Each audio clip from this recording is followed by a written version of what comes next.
క్షుద్ర పూజలు చేసి అనేక విధాలుగా చేస్తే వాళ్ళకి నిధులు, గుప్త నిధులు లభిస్తాయని కొంతమంది రకాలుగా అనుకుంటారు.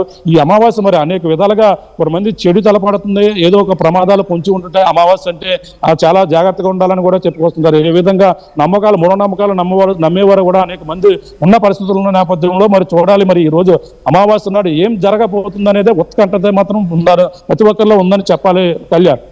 Right Prakash, thanks for the latest update. మొత్తం మీద పాప దక్షిణం వైపే వెళ్ళిందా? ఒకవేళ దక్షిణం వైపు వెళ్తే పక్కనే ఉన్న ఊరు సిహెచ్ అగ్రహారంకి సంబంధించి సుమారు 400 మంది వ్యక్తులు అక్కడ ఉంటున్నారు. మరి అక్కడ ఉన్న ఆ తాతారావు అనే వ్యక్తి నేను చూశానంటూ అతను చెప్పడం తన మతి స్థిమితం సరిగ్గా లేదంటూ కూడా పోలీసులు ధృవీకరించే ప్రయత్నం చేస్తున్నారు. అక్కడ ఉన్న గ్రామానికి సంబంధించిన ప్రజలు కూడా అదే చెప్పే ప్రయత్నం చేస్తున్నారు.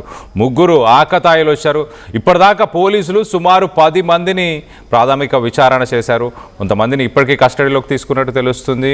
సుమారు 100 ఫోన్ కాల్స్, ఆ ఏరియా నుంచి 100 ఫోన్ కాల్స్ పైన పోలీసులు అనుమానాన్ని వ్యక్తపరుస్తున్నారు. వారందరిపైన కూడా మరి ఇన్వెస్టిగేషన్ చేయబోతున్నట్టు తెలుస్తుంది. మరోపక్కన ఫ్యామిలీకి సంబంధించి ఒకసారి మనం మాట్లాడుకుంటే కనుక భవానీ, గణేష్ తల్లి తండ్రి ఇద్దరు కూడా చాలా బాధని వ్యక్తపరుస్తున్నారు. ఖచ్చితంగా ఇవ్వాలనైనా మా పాప మాకు దక్కితే చాలు అంటూ గతంలో ఇటు సీఎం చంద్రబాబు నాయుడుని ఉద్దేశించి మాట్లాడారు. అలాగే డిప్యూటీ సీఎం పవన్ కళ్యాణ్ కూడా వాళ్ళు ప్రాధేయపడ్డారు, ఇంకా కొన్ని బలగాలను పంపించండి, ఇంకా ముమ్మరంగా వెతికే ప్రయత్నం చేయండి, మా పాపని తిరిగి తీసుకొచ్చే ప్రయత్నం చేయండి అంటే ఒక పక్కన మనం చూస్తే ఒక 20 నుంచి 30 నిమిషాల వ్యవధిలోనే మరి 50 ఎకరాల పామాయిల్ తోటని దాటుకొని పాప ఎక్కడికి వెళ్ళిపోయి ఉంటుంది, ఎవరు తీసుకెళ్ళిపోయి ఉంటారు? మరోపక్కన ఎలాంటి క్రూర మృగాలు కానీ అడవి పందులు ఎక్కువ శాతం అక్కడ ఉంటాయంటూ కూడా పోలీసు అధికారులు చెప్పుకొచ్చారు. అదే అడవి పందులతో పాటు కొండ చిలువలు ఉండే అవకాశం ఉంటుంది అంటూ చెప్పుకొచ్చారు. కానీ పామాయిల్ తోట చుట్టూ కూడా దక్షిణం వైపు మరి ముఖ్యంగా అక్కడ భారీ ఫెన్స్ని కూడా నిర్మించారు. కాబట్టి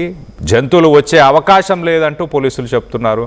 ఇది ఖచ్చితంగా మనుషులు చేసిన పనే, ఇతర వ్యక్తులు చేసిన పనే. కుక్క చనిపోవడానికి కూడా స్థానికంగా అక్కడ ఉన్న వ్యక్తులే కారణమై ఉండొచ్చు అంటూ కూడా అనుమానాలను వ్యక్తపరుస్తున్నారు.